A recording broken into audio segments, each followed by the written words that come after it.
What if I told you that if you think positive, then anything is possible? But is it really? We've all heard of affirmations about becoming a millionaire. If they were true, then we would all be millionaires by now. And affirmations don't work for two reasons.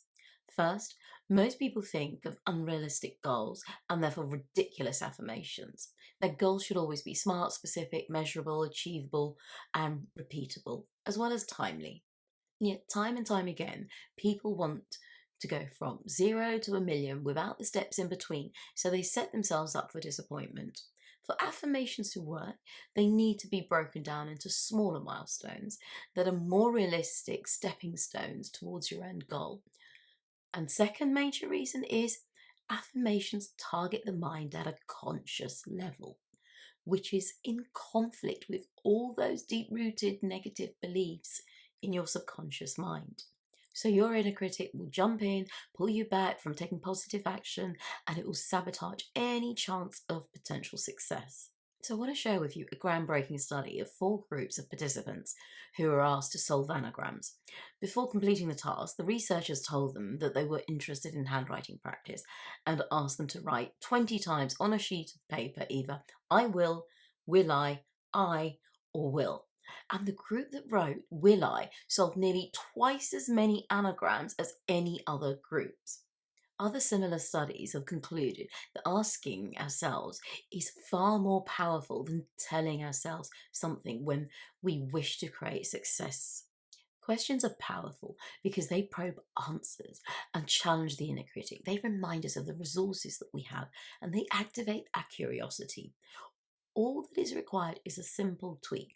Let's say you're about to give a presentation and you're feeling nervous about it, and you might find yourself saying something like, I'm terrible at presentations and they never go well for me. Alternatively, you could ask yourself, I'm delivering a great presentation that inspires my audience. Now, both are declaration statements that imply a kind of external pressure to the self and shutdown of possibility of accessing inner resources and creativity needed for success. However, tweak the above statements so that they become questions. Am I terrible at presentations? Have they gone well for me? Or will I deliver a great presentation that inspires the audience? Potential answers may be I get shy and nervous and people switch off when I talk. However, in my last presentation, I made a point that people found interesting and I really had their attention. How could I expand on this? That last presentation that I did went really well. What did I do that worked for me, and how could I do more of that? Because this effective technique accepts your negative ideas and feelings, it lessens the desire to resist them. It's more effective than affirmations. Your unconscious mind will start to see you as an ally as a result of this, and it will work with you. Additionally, unconscious mind excels in coming up with new ideas.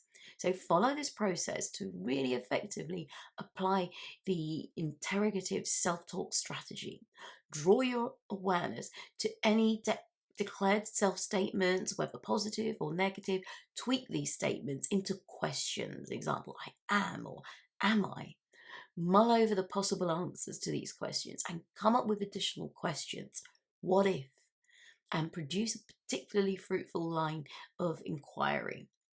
Now, by employing this technique, you actually spark your curiosity and creativity, and you may actually put a stop to that exhausting inner battle, which will release tension in your body and promote relaxation. And it won't cost you anything, and it will just put you in a position to actually get fantastic outcomes.